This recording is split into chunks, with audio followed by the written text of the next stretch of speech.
Hey guys, I'm Ash and welcome to day 5 of the Solo Travel Bootcamp. So in the session today, I'm going to be talking to you a little bit about budgeting, which we all know isn't the most sexiest of topics. It can be a little bit dry, but it's something that is really imperative for your trip, because realistically, if you don't have enough money, guys, you're not going to make it to the end and you're going to end up getting back home with a tail between your legs. So we don't want that. We want to make sure that you have planned out enough money for your trip. And there are some really important areas that you want to consider as you start working out your budget and how much money you actually have to spend on travel. So the first things first, when creating a travel budget, it can be really hard. Sometimes it can be time consuming, but I promise you guys, the pain of working through your budget before you leave is going to save you so much more pain in the long run versus if you don't do it. And as I said, you end up overseas stuck or having to, reach out to family to help get you home. You run out of money entirely. You have all this stress, you feel limited. You can't do the things that you want to do, and you end up wasting your time traveling because you're so conscious about your money and not spending it all. So the last thing that we want to do is for you guys to actually have to end your trip early because, at the end of the day, you're doing this for a reason. You want to make sure you're making the most of it and seeing everything that you really wanted to see.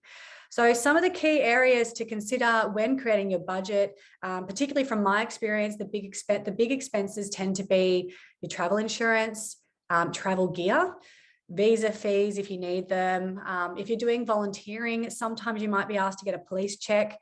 You've also got to worry about your home flights, which obviously in Australia, pretty much it's far from everywhere. So your end flight always tends to be quite expensive. So you just want to make sure that you do actually allow enough of your budget to actually afford that flight home. You also want to make sure you can afford, the top bucket list experiences and adventures and tours that you really want to do as part of your journey. After all, what's the point of going and doing your travel trip, your solo travel trip, if you can't do the things you actually want to do? Other things, so within travel gear, you've got clothing and equipment.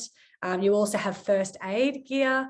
There's also things such as your accommodation, other domestic flights, and food and exchange rates and accommodation. So these are all things which are important to keep in mind. And I do feel quite a few of them actually get overlooked or missed because a lot of people think it's simply just your flights and accommodation that you have to worry about. Realistically, if you're doing just a very short trip, you're going to have flights, accommodation, food, and maybe tours and experiences. But as you start to travel for longer periods of time, and also depending on the locations you're planning to travel to, you really do need to start considering all these other expenses that also apply, because they can eat into your budget pretty darn quickly.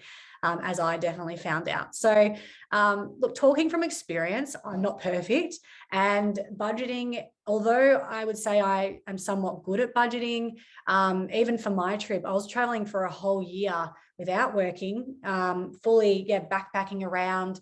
Everything that I had saved up until that point for my trip, I wasn't earning any more income coming through while traveling. So I actually did have it where probably I think the last month, the final month of my trip, I actually did get pretty close to running out of money. And I can tell you from personal hand experience, it's freaking stressful. You're thinking, shit, am I going to afford getting home? Do I have to sacrifice, all the things I really wanted to do in order just to afford my plane ticket home? And I actually was an example where I had to reach out to my mum and be like, Mum, help me, I'm stuck. And thankfully she actually, she helped me get home, which was amazing. But it's something where, it's a bit embarrassing. I don't like reaching out to my family for money. So, it is one of those things that probably if I had planned a little bit better, I probably could have avoided that entirely. So what I've done is I've actually written a really detailed article on the key areas to consider when planning your budget and some of the biggest expenses you're likely to experience when traveling. So ensure to check out the article below, because it provides it's a really good resource for you guys, especially if this is your first trip.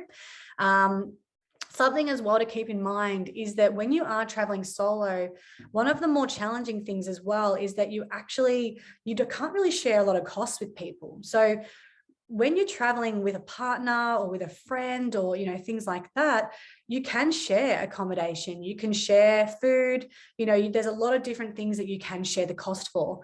But when you're traveling on your own, you actually have to pay for most of it out of your own pocket.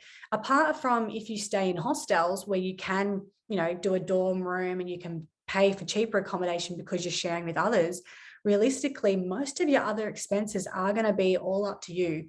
So it is important, and it is something which I always recommend. And even for myself, despite traveling a lot, I'll always do a breakdown before I go of where my money's what tours and experience I want to do, where my money's going to go, and just so that I have a really clear understanding of where my money's going to go, and make sure I have enough as well for the trip.